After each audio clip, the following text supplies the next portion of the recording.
Malik Wright, up all day and all night, pushing all the buttons up to something till it's alright. He looking at it from all sides and angles, got a stripes on his body like he played for the Bengals. Oh man, there's no one discussing it. They came, they stayed, they either did it or done it. Man, I love it, cause all they ever do is win. So kick back, relax, the TWSN.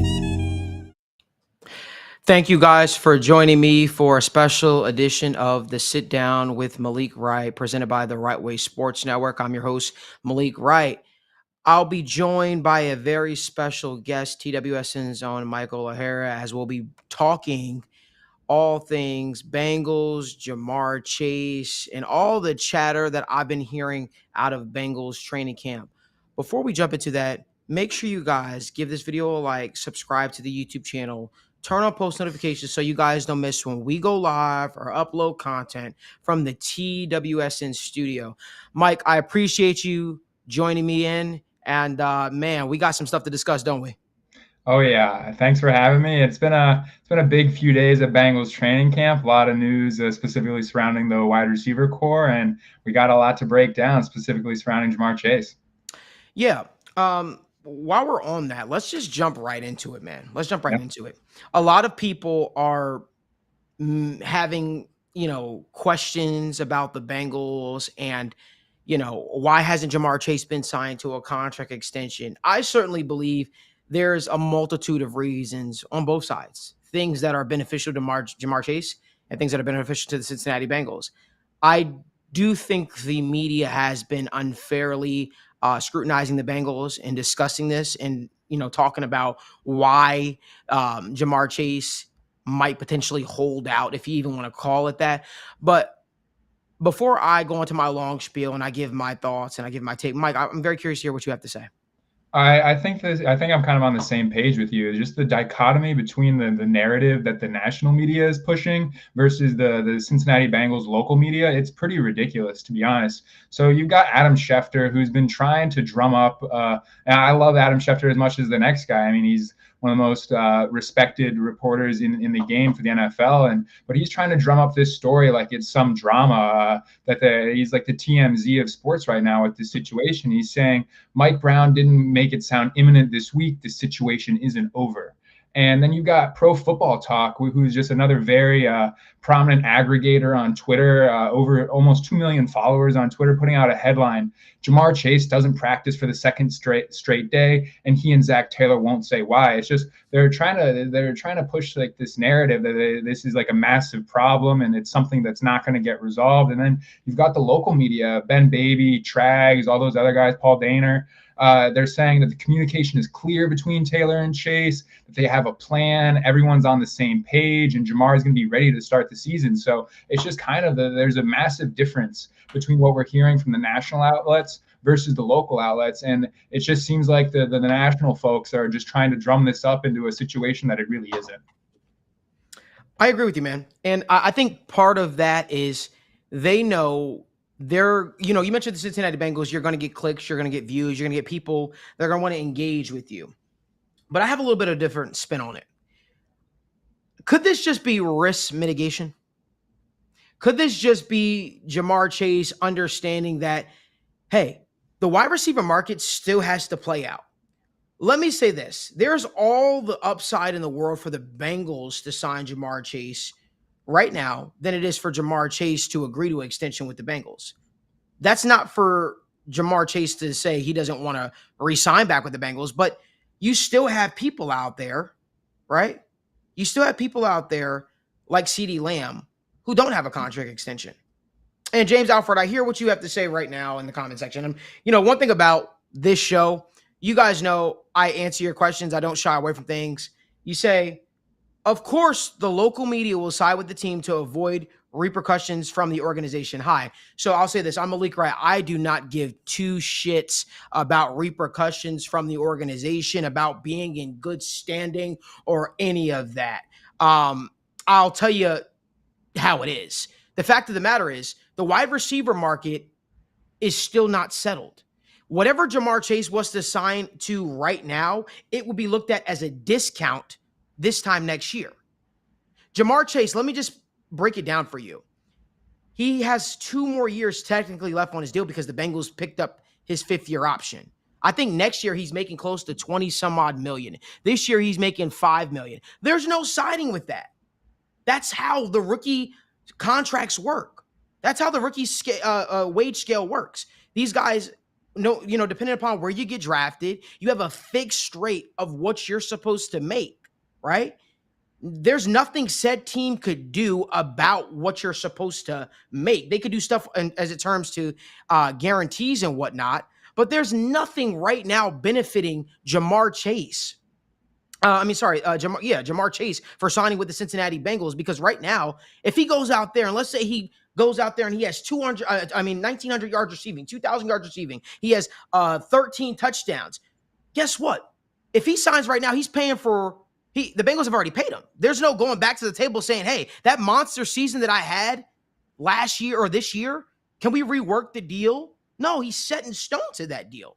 He's set in stone to the deal. There's no siding with media. I mean, there's no siding with the local media. There's no siding with the Bengals. That's just the way it is. That's why the 5th-year option is also in place, because the 5th-year option basically says, hey, you're talented enough. You're a guy that we want to keep around to the point where we're willing to pay you as sort of some of the upper echelon players at your quote unquote position. It's the reason why some teams go out there and they don't pick up their 1st-round picks 5th-year option, because they didn't see enough to warrant said contract that player might be asking for. That's just common sense. The 4-year deal is already fixed for rookies. Whatever that is, whatever that looks like, it's already fixed. It's nothing that the Bengals are doing wrong or any of that. Where I see it from Jamar Chase's standpoint is, hear me out. He knows he has a big payday coming down the line. Everybody knows he has a big payday coming down the line. Jamar Chase is a guy that we've seen practice in limited reps and still go out there and perform like a madman. We've seen it.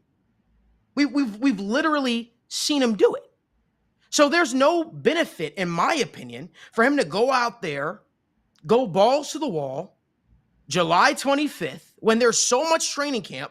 There's still the entire offseason. There's still preseason, which Zach Taylor says the players are going to play. There's none of that involved. I think for me, every single year where, when training camp begins, Mike, and I know I'm going long-winded for a second, but when training camp begins, there's one prayer that I have. I say, hey, I hope that all players, not just on the Bengals, but all players around the league come out of training camp healthy, because that is when the most injuries are more likely to occur. Those non-contact football injuries, so on and so forth. It's always weird, right? Because that's where you knock off the rust. That's when you go out there and you try to really make sure that you're ready to go for the season. So I don't see too big of a deal of a guy missing a practice here or there just to make sure they're fully intact for the season. Just like Joe Burrow is going to be limited at points in time. So when I say I am not concerned, that's what I'm referring to. Because I see the long-term play here. I see it from both sides. There is a risk involved every single time you step out there on the football field, the practice football field. But understand something, guys. He's still under contract with the Cincinnati Bengals for 2 years. 1 year is the 4th year of his rookie contract. The 5th year is a player option, a team option where they picked up the 5th-year option basically for him. He's getting paid like truly one of the elite wide receivers in football. So I would just breathe a little bit. But Mike, I want to hear your thoughts on sort of my explanation on how I see the whole Jamar Chase contract breaking down. Yeah, I agree with what you're saying. It's football is a business at the end of the day, and there's going to be some back and forth. But like you mentioned, I think we kind of have to put this into perspective of what it really is. I mean, it's day 2 of training camp. There's no reason to smack the panic button and start freaking out at this point in time. I mean, today even quotes from Zach Taylor coming out talking about how Jamar Chase and T. Higgins specifically, like they've done more reps in these types of drills than anyone could even imagine. And how it's valuable for some of these other guys to be getting reps at this point in the offseason. I mean, it's obviously like there's some concerning undertones because like it's probably to a degree contract related. But like I said, it's the 2nd day of training camp. There is no reason to be freaking out. If we're getting into the closer part of the season, it's 6 weeks away from NFL football kicking off. If we're moving towards preseason games actually kicking off, like it's week 3 of the preseason and Jamarr Chase hasn't taken a rep in practice yet, yeah, I understand if you're going to be started like freaking out. But at the end of the day, it's day 2 of training camp. And it's also, I kind of talked about the dichotomy between the national and local media, but you have to understand that this is also, we're just now entering the part of the season where there's actually news to report on. And when one of the biggest players in the NFL, one of the most talented dynamic receivers, there's like even a minute storyline to report on, it's going to be overly reported on. It's kind of, I think it's just getting blown out of proportion. I mean, these type of holdouts, and this isn't even a holdout. He's in the facility. He's taking reps after practice. It's not even the traditional holdout. He's there with the team. So I just think it's like another thing that is just getting blown out of proportion just because it's one of the biggest players. And like you mentioned, these days, it's not something that we've been used to, but when something's occurring in Cincinnati, something's happening with the Bengals, it's going to be picked up by the national outlets, and it's going to be widely discussed across social media, across ESPN, all of the sports media outlets are going to pick this up and talk about it. So I just think it's something that is being a little bit blown out of proportion. And we just have to understand that Jamarr Chase has missed 2 days of practice. He's one of the best wide receivers in the NFL, and he will be just fine, and he will suit up for the Cincinnati Bengals in 2024. Yeah, and I'll say this. I see someone asking about, the Kelsey Conway, asking Jamarr Chase that. I also will let you guys know, a player is not going to come out outwardly and say, hey, yeah, I'm not practicing because of a contract. That creates a bigger stir than actually saying, hey, then no comment. So I wouldn't read too much into it. Obviously, people, there are reporters in Cincinnati who are more favorable than others and all that kind of stuff. I'm not here to, go back and forth with that. I'll just say, like, I wouldn't read too much into it. I think that players making sure they take care of themselves and making sure that they don't risk themselves in any way, shape, or form is a part of the process. It's a part of the process, right? It's something that just happens in the National Football League, especially now when I feel like we're in the day and age where a lot of players see how the NBA is, and they're like, hey, I want to make sure that I can control what happens with me, what happens with my financial situation, what happens with my quote-unquote future. And guys, do us a favor while you're here as well. Give a video a like, subscribe to the YouTube channel, and turn on post notifications. Drop your questions down in the comments section. You guys know on this channel, we don't do super chats. We don't do any of that. We like to include you guys in the conversation. We like to answer all your questions. And I want to make sure I get to all of them in real time. So someone asked, I think someone asked who else is going to reset the market, though? You think someone is going to outdo Jefferson? I don't necessarily think it's always about outdoing said player. The guarantees could just look better. It could just be as simple as that. But I think all these players, right? All these players in the National Football League, especially if you think you're deserving of said contract extension, are always going to do whatever they think that they need to do in order to leverage themselves to look better on paper. Well, I'm the highest paid wide receiver in football, and you could be the highest paid wide receiver in football by $1 million, right? It doesn't have to be this drastic thing. So, but I definitely think CeeDee Lamb's agent is going to be pushing for him to be the quote unquote highest paid player in football because he has put up very, very good numbers. Now, do we all who are watching the game of football think CeeDee Lamb is better than Justin Jefferson? The answer is probably no. But it's when you get to this part of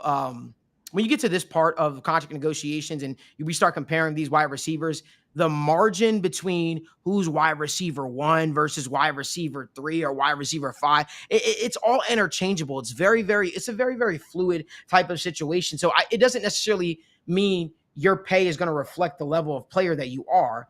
It's going to, sometimes it's going to reflect what you're asking for. And maybe you're saying, I know I haven't put up Justin Jefferson type of numbers, but maybe that's because I had Michael Gallup in the offense. Maybe that's because I've had a lot of other, the offense had a lot of other mouths to feed. There's a lot of stuff that goes into these contract negotiations when it comes to these players.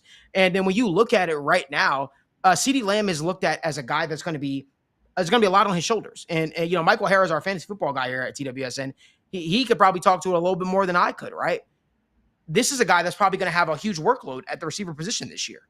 Right. And so it might behoove him to try to get as much money as he possibly could, not just for what he's done already on the football field, but what he's going to do. So it makes a lot of sense for a lot of reasons. Mike, if you want to touch on that a little bit more. Yeah, you kind of hit on it a little bit.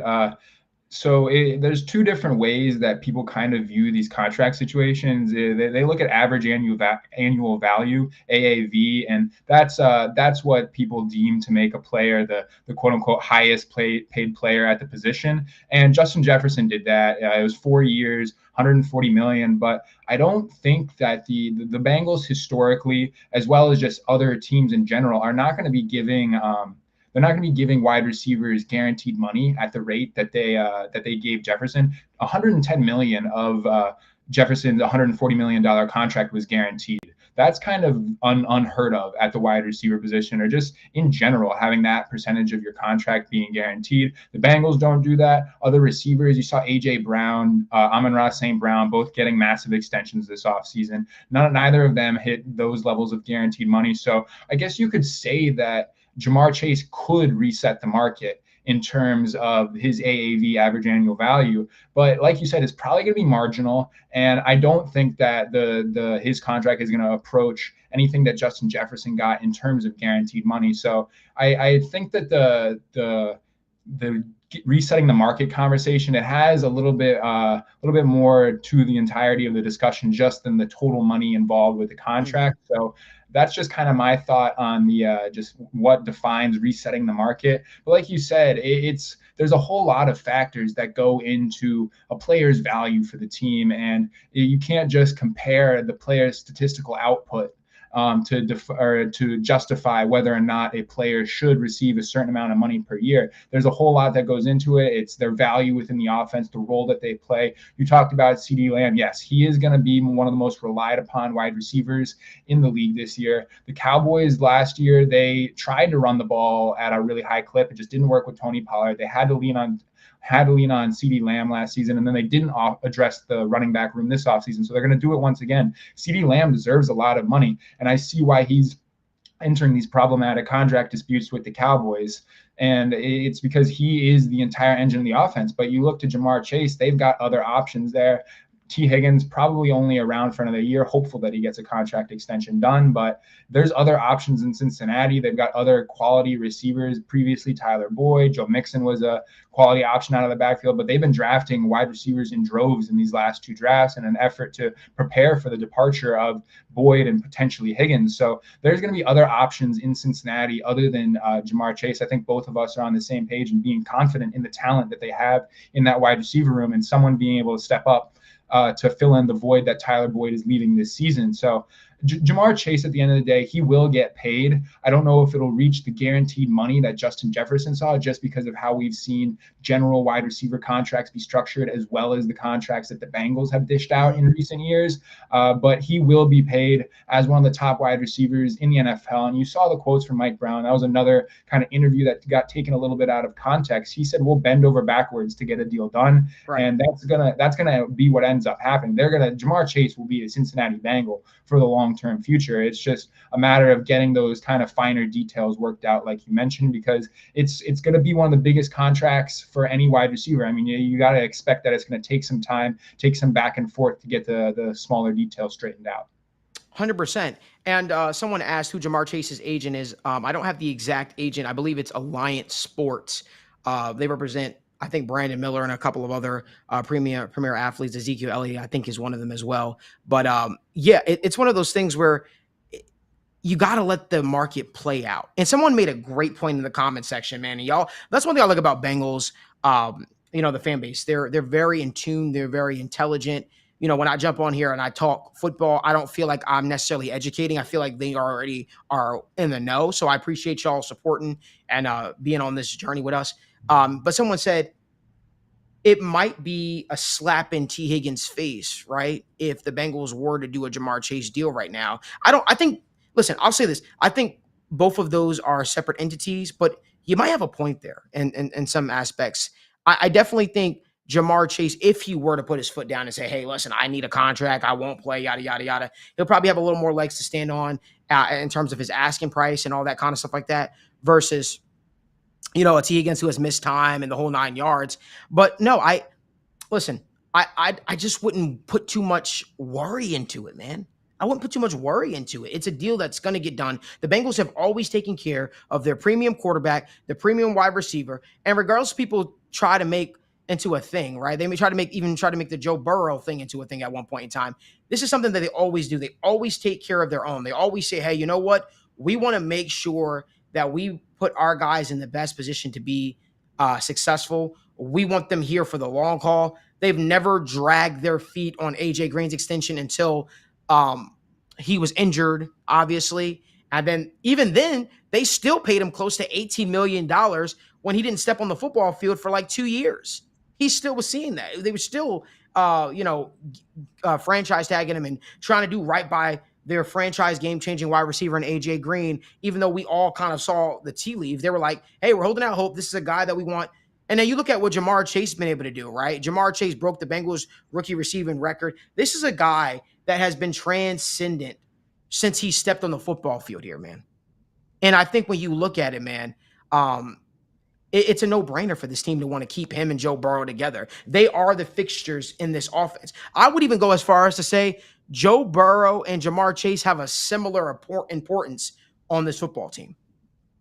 I 100% agree. And I, like you said, there's at times I think it still prevails this narrative for completely unfounded that the Bengals don't pay their guys. Like you said, Carson Palmer, enormous contract back in the day. Dalton got paid. AJ Green got paid. Burrow obviously got paid as the highest quarterback in the league at the time, tied by Trevor Lawrence this offseason. Just another reason I'm happy that the Bengals did do that extension with Joe Burrow when they did, because the quarterback market's about to get shaken up. But yeah, Jamarr Chase, without him, I mean, you saw it was a small sample size. Burrow got hurt, but you saw what this offense looked like without Jamarr Chase. It was not nearly the upper echelon offense that we see with Jamarr Chase. And the pick was scrutinized when they made it. People saying Burrow needed protection, should have gone Penei Sewell. But Jamarr Chase's presence in this offense completely changes what they're able to do from a philosophical standpoint, as well as just overall production.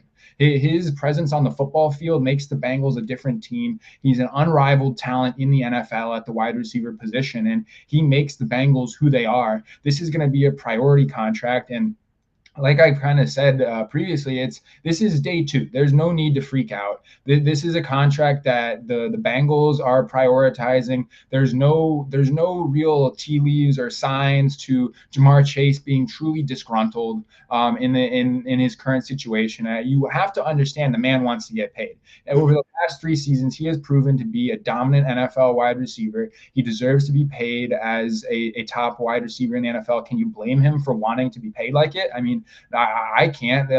And like I said, there's some minor details and some pretty important things that need to happen in order to get this contract done. So it taking some time and Jamarr Chase looking out for himself, I mean, it's all to be expected. But at the end of the day, the Bengals know that they need to pay their top guys. They've done it historically, and this deal is going to get done. And we kind of talked about it earlier.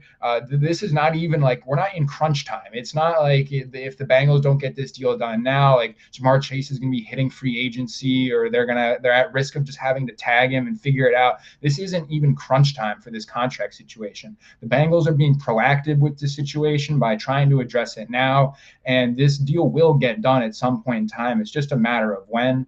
And you look back to what Zach Taylor has been saying these last few days. Jamarr Chase is going to be ready for the season. Jamarr Chase missing 2 days of practice is not going to affect his quality of play or availability for week 1 of the NFL season when they take on the Patriots. It's not the end of the world if Jamarr Chase doesn't get a couple of extra reps in the preseason. He's been working all off season. You know that he can get on the field and be one of the most dominant wide receivers in the game without a couple of extra days of practice. Right. I agree with you. One thing I want to touch on is some of the stuff coming out of training camp, some things that I've been privy to. But before we do, make sure you guys give this video a like, subscribe to the YouTube channel, and turn on post notifications so you guys don't miss when we go live or upload content from the TWSN studios.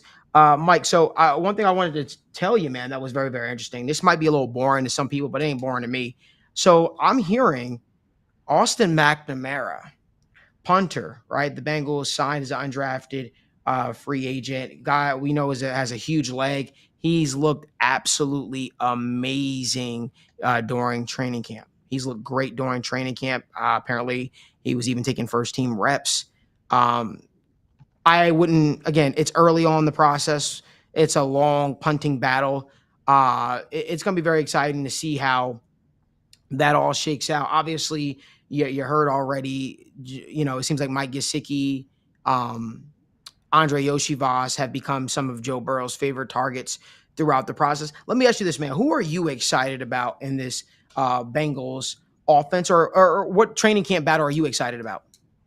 So I'll quickly hit on Austin McNamara. I am thrilled that he has been, there's been some positive buzz around him because it seems shocking, but the NFL or the Bengals have not been able to put together a competent punting unit, or not necessarily special teams. Money Mac has held down the field goal kicking, but the Bengals have had some of the worst punting, like net yardage, just in general in the NFL in the last couple of seasons. And finally being able to have someone who can provide some steadiness there, I really hope that the positive buzz carries over into the regular season, and whether Brad Robbins sees some improvement in year 2, I would welcome that as well. But just some consistency from the punting game would be nice. I hope they don't have to be on the field that often, but that would be nice. But the one that I am most looking forward to and have been keeping my eye on the closest, I'll give an honorable mention to the running back position, but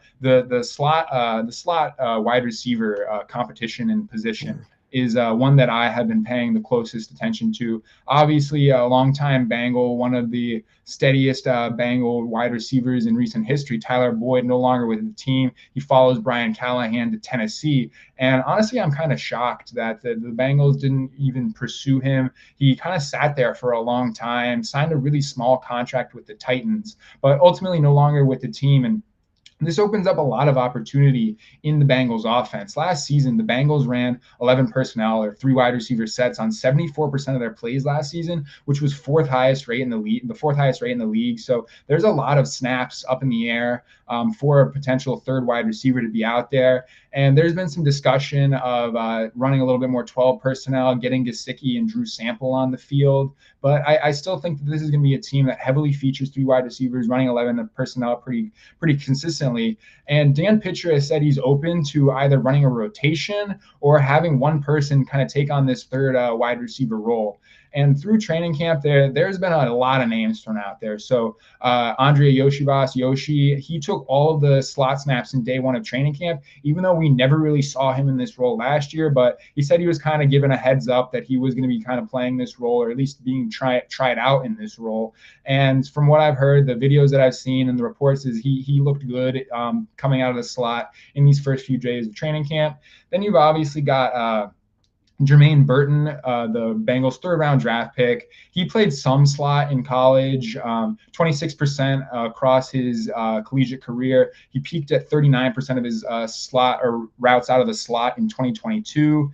And then there's been some talk of Jamar Chase possibly bumping into the slot a little bit more. His slot participation has steadily risen over the last over his 3 NFL seasons, peaking at 26% last season. So there's a lot of names that could potentially be taking over this role for Tyler Boyd.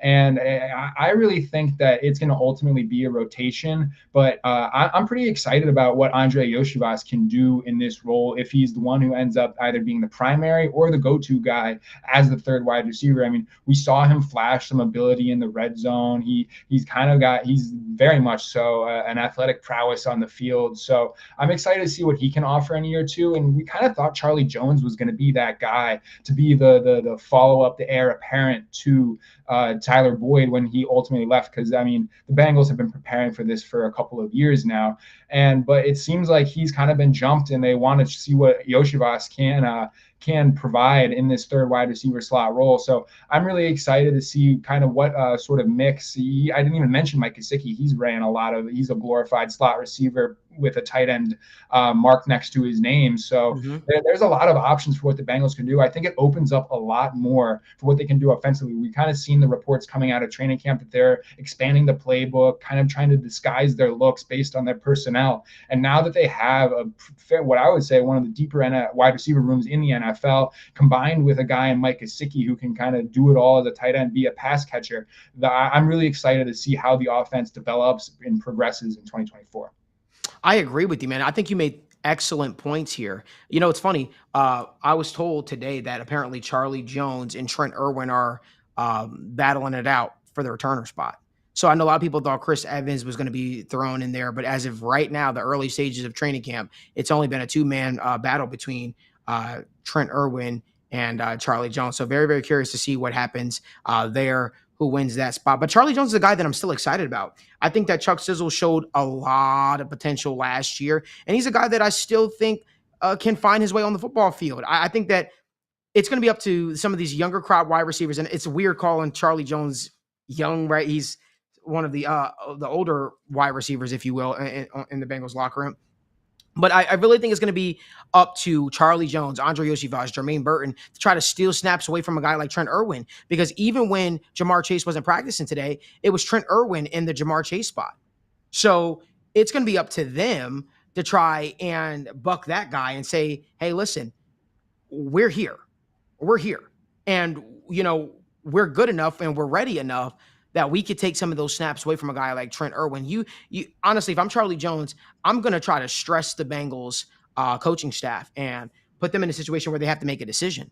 Who are you going to make active on game days? Who is going to be your guy that you rely on in that spot? So needless to say, this is a deep Bengals offense, just offense as a whole this year, but the receiving core is really, really special. This is the best receiving core that Joe Burrow has had. If you guys could do us a favor, give this video a like, subscribe to the YouTube channel, turn on post notifications. We've got 26 likes. If we can get everyone to like this video, we greatly appreciate it. And remember, every single time I go live, it's also simulcasted on my company's YouTube channel, The Right Way Sports Network, just TWSN Sports on YouTube. You guys can follow my guy, Michael O'Hara, on Twitter. He does a great job.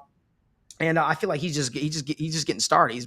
He's been cooking it up. He's ready for this upcoming NFL season. But let's talk about the defense really quick, Mike. Let's talk about the defense. You know, the Bengals defensive line is a room that I've been very critical of, I would say. And I don't think it's without merit. I think that you need someone to step up in the pass rush department if Trey Hendrickson does go down. So while everybody else was up in arms today, like, you know, Trent Irwin got a vet day, didn't practice, I didn't make too much of it because at the end of the day, you need to rely on guys like Joseph Asai, Miles Murphy, obviously you spent a premium pick. You need those guys to step up. And you need those guys to prove that if Trey Hendrickson was to miss some time, we could still put out a sufficient pass rush. Unfortunately, we saw too many times last year, the year prior, when Trey Hendrickson was off the ball field, need I say the Bengals pass rush was almost non-existent. That can't be the case this year. I feel like so much time, effort, dollars, draft capital has been put was put into, you know, addressing the defensive line position. That's the spot that needs to fix itself this year. You know, there was a guy that the Bengals had gotten from Coastal Carolina that I was really, really high on, and Jeff Gunter. He didn't make the cut for whatever reason. There was a couple of guys that we've seen come through Cincinnati that had really standout preseasons. And clearly guys like Cam Sample, Joseph Asai are beating these guys out because they're not really pressing for a spot on the roster necessarily. So I'm really looking to see the pass rush as a whole, as a unit, take a step moving forward. But what are your thoughts? Going back to what you said about with Trey Hendrickson not being on the field, I think that's completely a fair thing to say. The Bengals pass rush without Trey Hendrickson on the field in the last 2 years has been absent. It has been almost non-existent. It's pretty poor and disappointing as a fan. And I think it really just hinges on, at this point in his career, we know what Sam Hubbard offers. I mean, he'll get to the quarterback at times, but he's by no means an elite pass rusher. He has a place on the Bengals defensive line, and I'm happy he's on the roster, but he is by no means an elite pass rusher. And I think it comes down to, like you said, the Bengals spending top tier draft capital. Miles Murphy has to step up in his second year. It's really going to come down to his progression as a player. I'm excited for what they have in terms of a run stopping defensive lineman, bring in Sheldon Rankins and draft Chris Jenkins. to try and fill the void left by DJ Reader. And I'm confident that they'll get quality play out of one or both of those guys, and hopefully Chris Jenkins can be the guy of the future there on the interior. But we all know that the majority of the pass rush is going to be coming off the outside, and that's where we really need Miles to step up. Miles Murphy, he had showed some flashes last season as a rookie, but he needs to become a staple of the rotation, and he needs to force the Bengals to take Sam Hubbard off the field in these pass rush situations, in these 3rd and longs. Last season, Sam Hubbard, he's going to have his place on this defensive line. Like I said, he is a quality player, but I think the ceiling for Miles Murphy is just so much higher than what Sam Hubbard can offer as a pass rusher. And he showed a potential to reach that ceiling last season, but we need to see it on a more consistent basis. And I'm hopeful that he can be the guy to deliver pressure to the quarterback when Trey Hendrickson, hopefully Trey Hendrickson will be on the field for 95% of snaps this season and be the staple pass rusher for the Bengals that he has been for all these years, or not all these years, but for the last couple of years. But it really comes down to Miles Murphy emerging in his 2nd season, because they spent a 1st-round draft pick on him, and they really need this guy to work out. And it's all about providing some consistency in pass rush, and that is by far the biggest way to disrupt an offense's flow and consistency. I think the game that always comes to mind with the Bengals pass rush just playing at their absolute best was that AFC Championship game against the Chiefs in Arrowhead, just consistently getting to the quarterback, making Patrick Mahomes force mistakes. That is one of the worst games, definitely one of the worst playoff games, if not games in general, I've seen Patrick Mahomes make, and it was because the Bengals pass rush was consistently getting there. We just need someone else other than Trey Hendrickson to step up, because like we both kind of agreed, the pass rush has been lacking, if not completely absent, when Trey Hendrickson isn't getting to the quarterback. I agree with you, my man. And you know what's funny? Somebody just put in the comments, well, I'll get to that, but they said Sam Hubbard did play hard all last year. He did. That is 100% did. You know, he had the whole ankle injury, and we're starting to see. Listen, we know what Sam Hubbard's good for about 8 to maybe 10 sacks a year, and that's fine. That's very good in terms of your second, your complement to your elite pass rushing specialist. And I always feel like, a guy like Trey Hendrickson is often disrespected in the media, but I don't give a damn, honestly, what the media thinks. It's about what we think, right? The people that cover this team, the people that are kind of giving out this information. The national media will never give love until, obviously they make it to a grand stage. But the way I look at it, I think that this Bengals pass rush is due for a step forward. I'm excited to see what that looks like. But I love what someone said in the comment section. They said, we need a Monday reaction show from Malik during the football season. So I guess I should kind of let the cat out of the bag. I will be doing a morning football show this upcoming year. I'm thinking it's going to be a couple of times a week.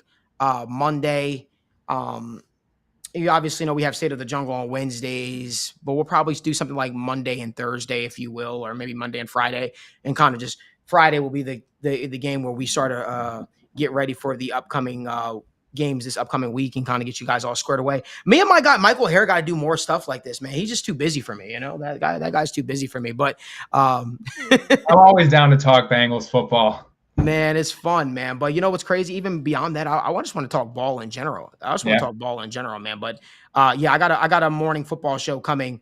I do really love y'all, man. I do really love y'all. That's why we made the move that we made, man. It's about you guys. It ain't about us. It's about you guys. And I want to include you guys in on the conversation. Someone says Sheldon Rankins is going to help tremendously with pass rush sacks this upcoming season. I agree. I think Sheldon Rankins was a great get for the Bengals. He's a guy that wreaked havoc over the Cincinnati Bengals interior offensive line. I don't know if that's anything to sort of write home about. I just think that Sheldon Rankins is a guy that can kind of spell BJ Hill, or BJ Hill can spell him, depending on who wins that job. But I think that Chris Jenkins isn't being talked about enough. The draft pick of Chris Jenkins. I don't know about you, Mike, but when I watched him, I said I saw a guy that was underutilized at Michigan.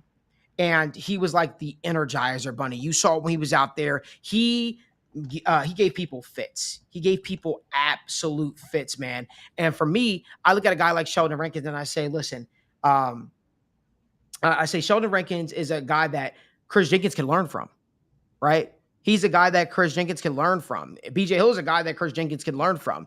And even more so, I think that he offers more than those guys in the run stopping department. Just my thoughts. What are your thoughts? Yeah, Chris Jenkins. I mean, they call him the mutant for a reason, and yeah, his contribution at Michigan, it was almost purely through as a run stopper, and that is what the Bengals need on the defensive line with DJ Reader no longer with the organization. They need someone who can consistently eat up double teams, win those one-on-ones in rushing situations, and clog the middle of the line, and that's exactly what Chris Jenkins did. He's a mammoth of a man, incredibly strong, and I was really happy with it when the Bengals picked him up because I dearly love DJ Reader on that interior of the defensive line. He was one of my favorite Bengal players of the recent seasons, and his loss will be felt, and I'm glad that they took steps to attempt to address it. I mean, we haven't seen Jenkins play an NFL snap yet, but he had all the traits of in college at Michigan being one of the future elite run stoppers in the NFL, and I think he can come in and do that. I mean, we'll see how the defensive line shakes out. I mean, they've got two quality guys there already in Rankins and BJ Hill. But I really do think that Chris Jenkins can carve out a role given his skill set and ability to stop the run in year one as a rookie. And at times, the Bengals rushing defense, it looked, dare I say, abysmal. A little bit like Swiss cheese, if you want to say, just kind of at will 4 or 5 yards, especially without DJ Reader.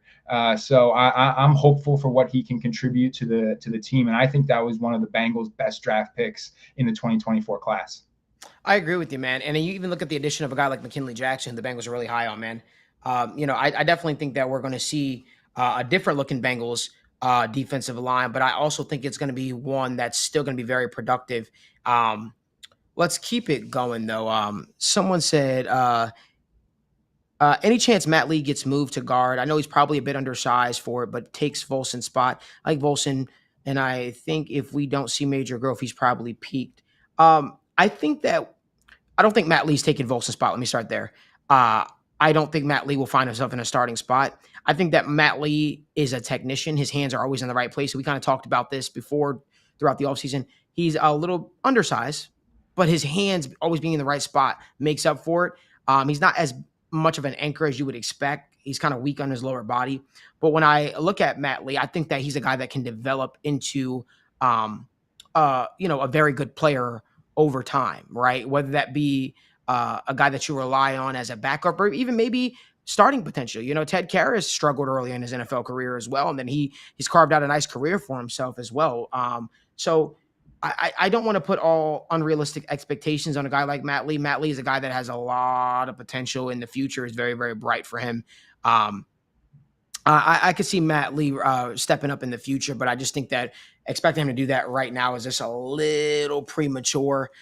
Just my thoughts. Someone asked me in the comment section, Mike, they said, will you ever do anything with James Rapine? I see you guys talking on Twitter. So James is a guy that when I first broke out onto the scene, him and we did a lot of stuff together. I was on Locked On Bengals a couple of times. He's a good friend of mine. Hopefully now I'll be able to do more stuff with him now. I wasn't able to do as much stuff with people in Bengals community as I would have liked, but I'm looking forward to this next chapter and this next journey. I appreciate the question. Somebody said, can Trent Brown play left guard if Mims beats him out for a starting spot?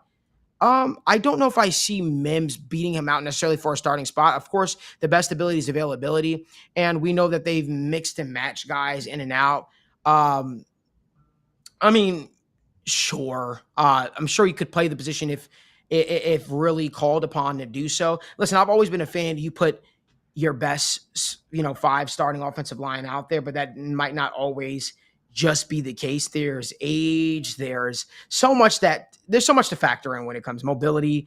I think that Trent Brown's going to open up the season as the starting right tackle of the Cincinnati Bengals. And I think all the reps that Mims is getting is beneficial to him, especially for a guy that had limited reps in college, only played 7 games. This is good. This is good reps that he's getting, but I don't want to also thrust him in a spot where he has to start prematurely. Because remember, this is a situation in which he doesn't necessarily need to be, I guess play right away. And this is the ideal spot you want for him, right? He's a very talented player, has such a smooth game. His feet are great. I just wouldn't stress too much about it. I think that Trent Brown is probably going to be the starting right tackle, but all the reps that Amarius Mims are getting are good. Mike, what are your thoughts? Oh, 100%. I do not want to be in a situation where Amarius Mims is starting week 1 for the Cincinnati Bengals. I mean, obviously, if it's a merit-based thing, sure, if the coaching staff believes in him.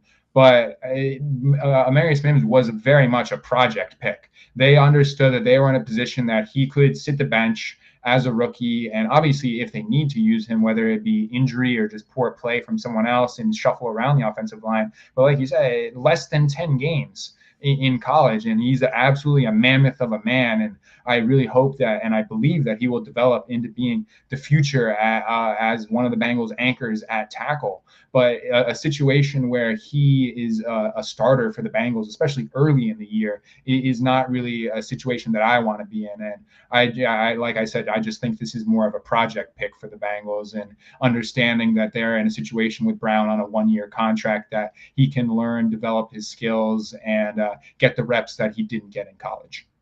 100%. Let's keep it going.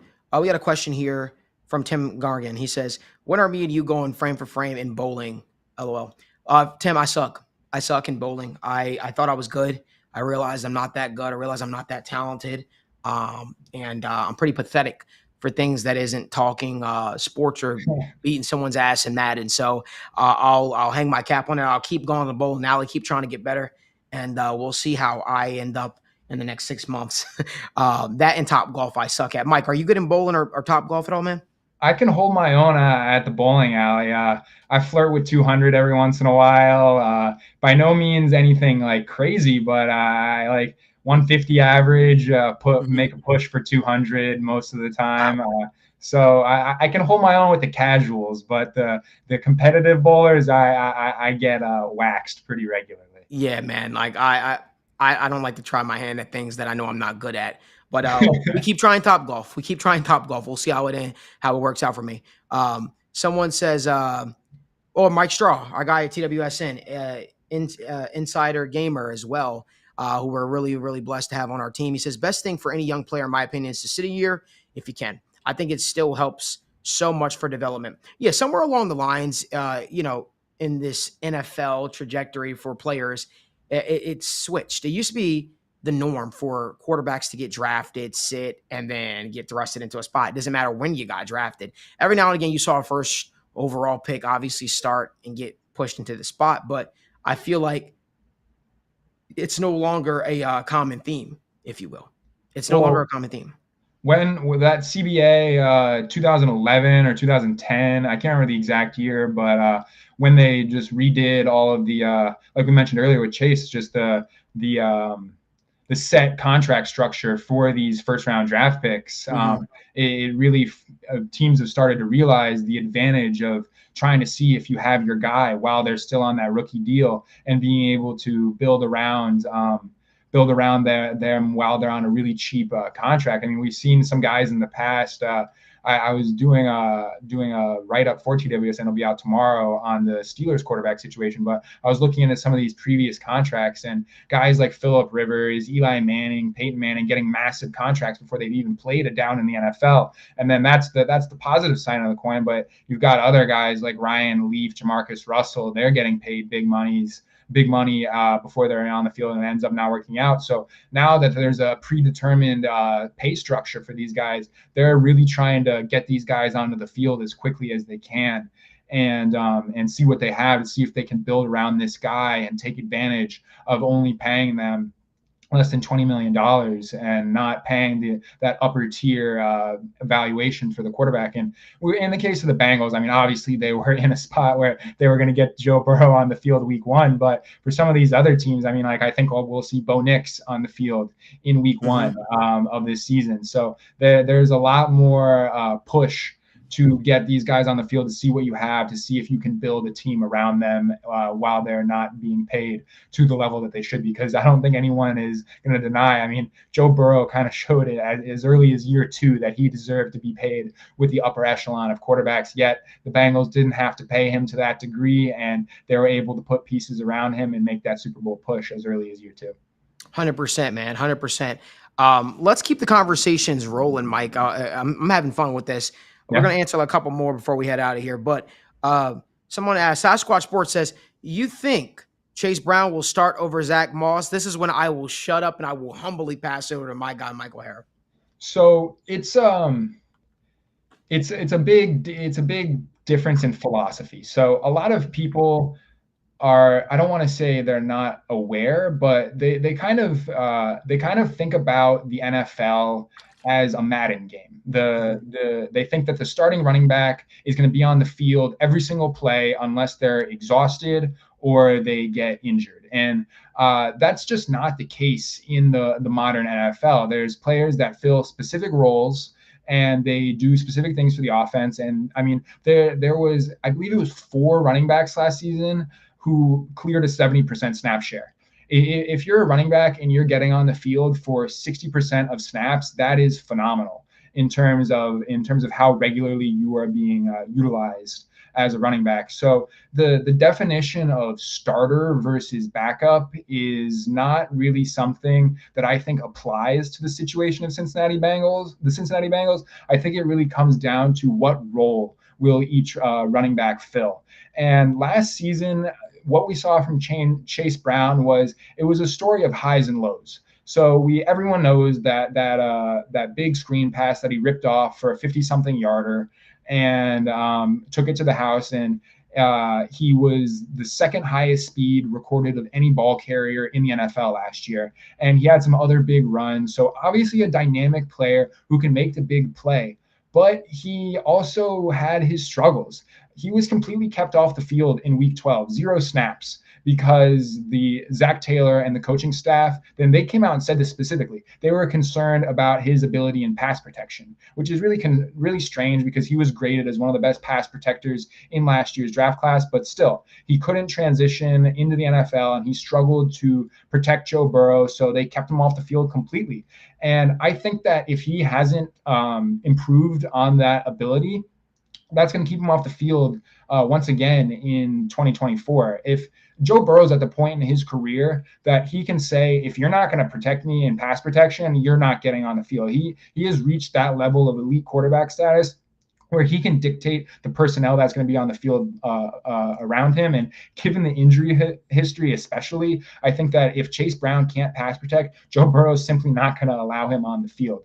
But kind of getting back to the role that each player has played or will play this season in 2024, I really think we're going to see Zach Brown as the early down rusher and as well as the goal line back for the Cincinnati Bengals. They both profile to be sort of the same size, or they both have just similar physical profiles. So they're kind of same size guys. So the goal line stuff is kind of up in the air, but I really think Zach Moss fits into the Bengals run scheme well and will be the early down rusher, with Chase Brown kind of being the more change of pace guy with an opportunity to eat into some of that rushing work. But last season, like I said, one of those other big red flags, Chase Brown really low success rate as a running back. So just a lot of his runs either just getting stuffed at the line and not helping the Bengals stay on schedule. So success rate is defined as a rush on first down that goes for at least 3 yards. So he's just not helping. He wasn't, at least last season in his limited work, he wasn't helping the Bengals stay on schedule and move the chains. It was kind of a home run or bust kind of guy, sort of like Kenneth Walker in that nature, where he's looking